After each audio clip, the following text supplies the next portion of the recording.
Hi guys, si Kadjo na naman at nanonood kayo ng Motorcycle News. Kasama ko siyempre ang asawa ko si Ann. Nandito kami ngayon sa Makati Cinema Square. Bakit? Kasi bibisitahin namin ang isa sa aming mga kaibigan pagdating sa defense and shooting. Okay, ito yung sa arms. Yan guys, ang top spot. Okay? Papasukin natin. Sa ngayon, marami po silang client. Always naman maraming client ang top spot.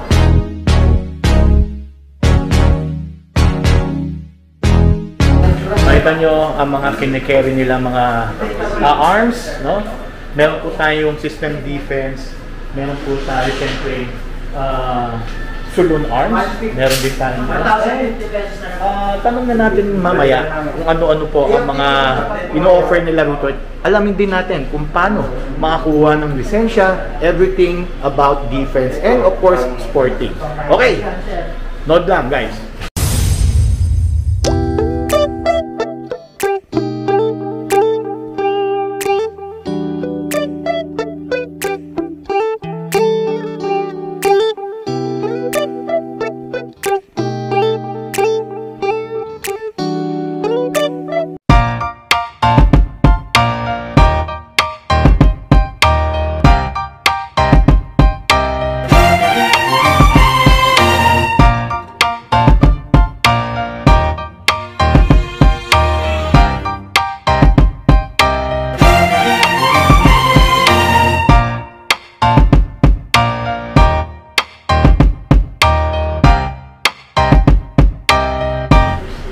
Okay guys, andito na tayo sa loob, no? Nakita nyo naman, very pristine, ang ganda po ng kanilang store. Okay, lapit po tayo sa mga personnel dito. Maayos po kausap po mga tao dito guys. Ito, pakilalang po muna tayo sir. Hi sir, magandang araw po sa inyo. This is Julian po, Sales Associate ng Top Spot Guns. Alright, marami akong tanong sa iyo. Teka, i-focus natin sa iyong camera. Oh boss, pag sinabing top spot, ano nga ba ang top spot? Top Spot. Top Spot Guns po isang gun store. Tapos ang kinikerry po naming mga brand is una-una Colt, tapos system defense, meron din tayo mga shotgun. Sa ngayon marami po tayong mga iba't ibang klase ng shotgun, no? Simula po tayo sa classic. Yan, classic po. Pag sinabing classic, yan ba'y napapanood ko sa mga cowboy? Yes, kumbaga, hindi lang yan eh. Kabayo na lang yung ulam. Kabayo na lang ulam. Classic na. So, paano yan? Paano bang lisensya niyan? Pwede ba yan pang bahay lang ba yan? Ito pong shotgun sir, talagang mostly pang bahay talaga siya. Pang home defense siya, pang farm, within the vicinity lang po ng area po nila. How about security? Yung mga sa security agencies? Security agency, meron din kami pang security agency. Yun yung tuturo ko po sa inyo mamaya. Actually, nasa likod nyo lang siya. Ito yun. Ayun yung maliit. Okay. Sige, mamaya punta tayo doon. Tapos, sige, let's get more to this. Pagdating dyan sa mga yan, pwede rin sa sports yan, di ba? Opo, may pang-competition po tayo. Ito po, speed shooting po siya. Play shooting siya, yung double barrel natin na to. Anong brand ulit yan, Bossy? Saloon Arms po siya, Saloon gawa Arms po ng yan. Turkey. Alright. Okay. Kung gamit. Ito, Saloon Arms din to. Yes sir, Saloon Arms. Nakita ko mga kulay parang ano lang bestseller namin siya. Bestseller yan. So, dahil sa performance o kasama na yung price? Opo. Performance po na talaga sir. Kasi kahit ano namang presyo niyan kung ano eh, doon po nila nakilala yan sa performance, sa mga sabi-sabi na rin naman nakabili sa amin, sa mga comments. Ayun. So ganun din to, parang ganun din. Opo. Ito naman sir, mga AR type. Pag sinabi AR, parang assault rifle siya sir.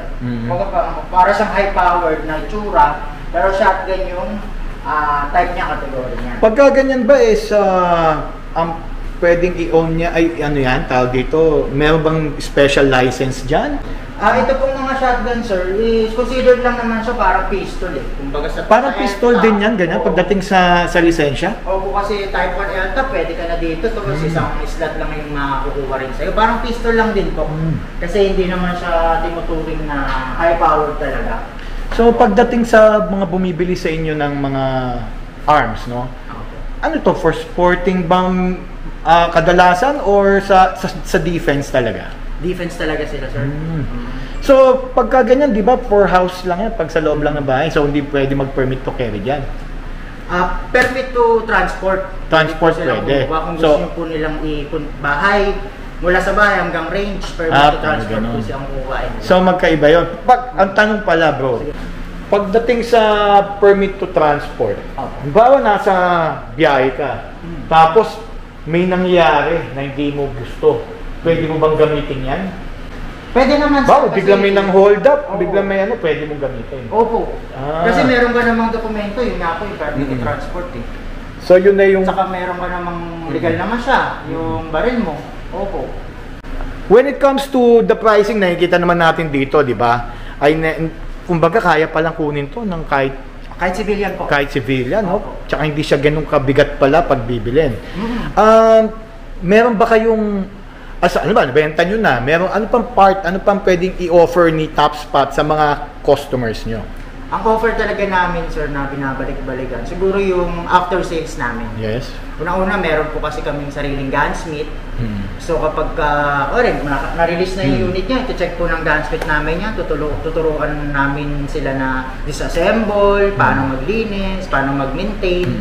Tapos yung parts, meron din po kaming parts. Kumbaga, kapag beginner ka, syempre parang sa motor din yan, hindi mo alam kung may pyesa ba yan o wala, diba? Beginner ka, hindi ka naman sanay. Kaya maganda po sa mga produkto namin, may pyesa na agad siya. So makasakaling magkakaroon po ng maintenance, may babalikan po kayong store. In terms of technicality, yung mga talagang kakukuha lang ng baril, ganyan, kasama ba yung pagturo sa kanila, pagsama sa kanila sa mga range, mga ganyan. So parang overall i-carry nyo. Opo. Maganda kasi sir, bago nila iuwi sa kanila, kumari malayo sila, maiputok na nila dito. Para dito pa lang, maano na namin na okay talaga yung baril nilang kinuha. Pagdating dun sa pagkuha ng lisensya, kasi syempre, sa mga Pilipino, pag sinabing baril, uy, may baril! Hindi naman tulad sa ibang bansa na parang ID lang. Diba? Okay na. Ngayon dito, paano? Paano ba kumuha? Halimbawa, enthusiast talaga ako. I want to use it for defense and at the same time for sports. O sige, paano mong gagawin natin dyan? Sa mga gusto pong magkaroon ng baril o makabili, kailangan po muna nilang mag-apply for LTAP. Ano ba yung LTAP? Tinatawag po nilang license to own and possess a firearm. Opo. Nag-a-assist din po kami noon, Top Spot, kami po lahat dito mga sales associate. Bibigyan po namin kayo ng listahan ng requirements. Kasi depende po yan kung kayo private employee, businessman kayo, or government employee. Mga media, ganyan. Oo, iba-iba po sila ng requirements. At lahat naman po yun is magaguide namin kayo. So, halimbawa, paano ba yung process niyan? Una, bibigyan ka ng parang application form, ganyan? Opo. Kailangan mo muna maayos muna yon bago ka kumuha ng baril? Sa amin, sir, yung mga, meron kaming discount. Sinasuggest namin na kumuha na sila habang may discount pa, mag-reserve lang muna sila. Tapos, paasikaso sila ng LTAP sa amin. Para makuha nila yung discount. Diba? Sayang din kasi. O minsan naman, gusto nila LTAP muna. Kahit ano pong piliin ng customer, maasikaso po namin sila. So, halimbawa, wala ka naman dun sa tinatawag na like media na kailangan mo talagang private citizen ka lang, enthusiast ka lang, gusto mo magkabaril, yung test para doon meron din. Opo, may gun safety seminar. Anong test po ba? So kasama yung psychological mo? Opo, neuro. So yun, saka drug test naman. How long does it take pagka ganyan? Meron tayong 1-day appearance sa Krami. And then after para lang makapag-exam, makapag-gun safety seminar. 6 hours lang po yun. Then after po nun, ibibigay niyo po sa amin lahat ng requirements po ninyo. Kami po ang maglalakad. Okay. Instead po kayo.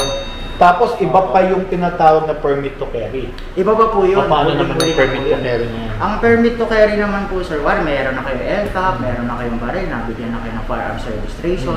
Pwede na pong lakarin ni customer na yung permit to carry. Pwede po siyang mag-self-process sa Krami.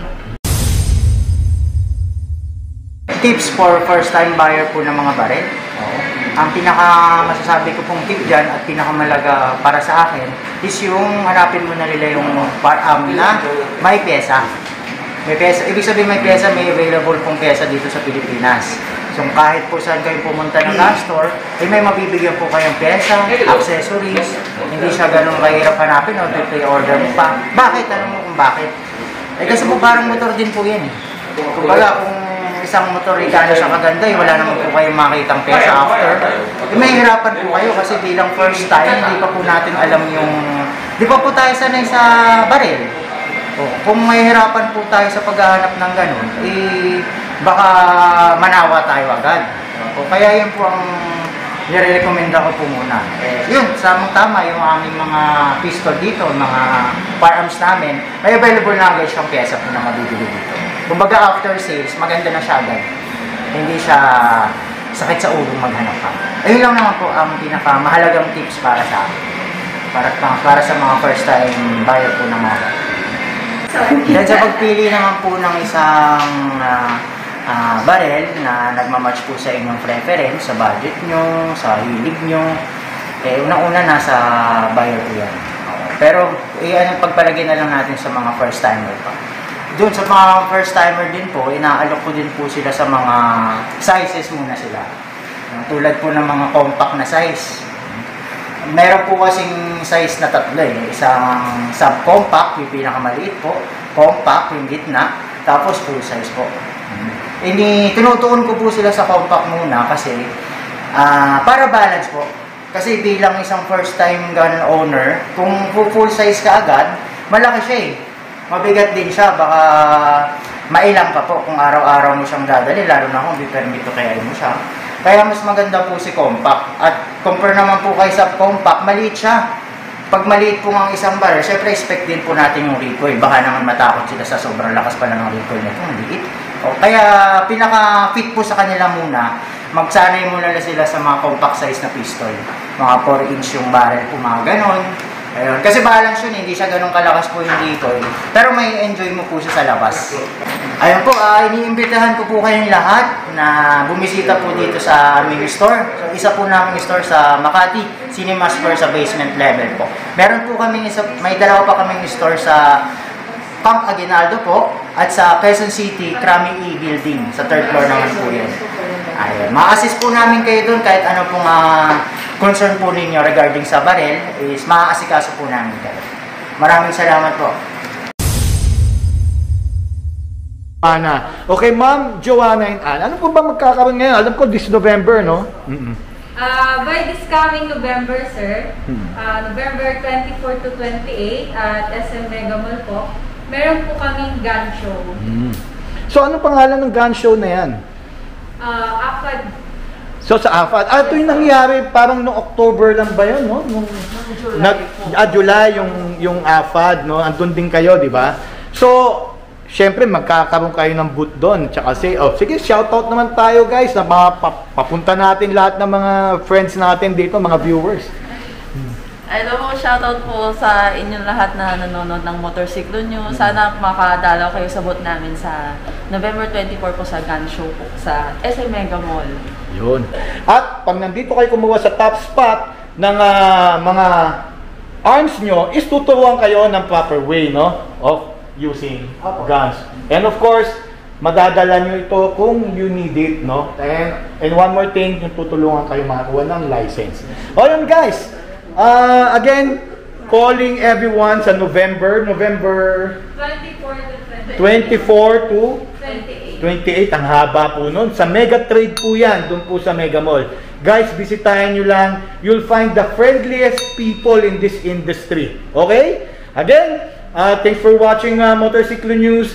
Guys, don't forget, 100,000 subscribers.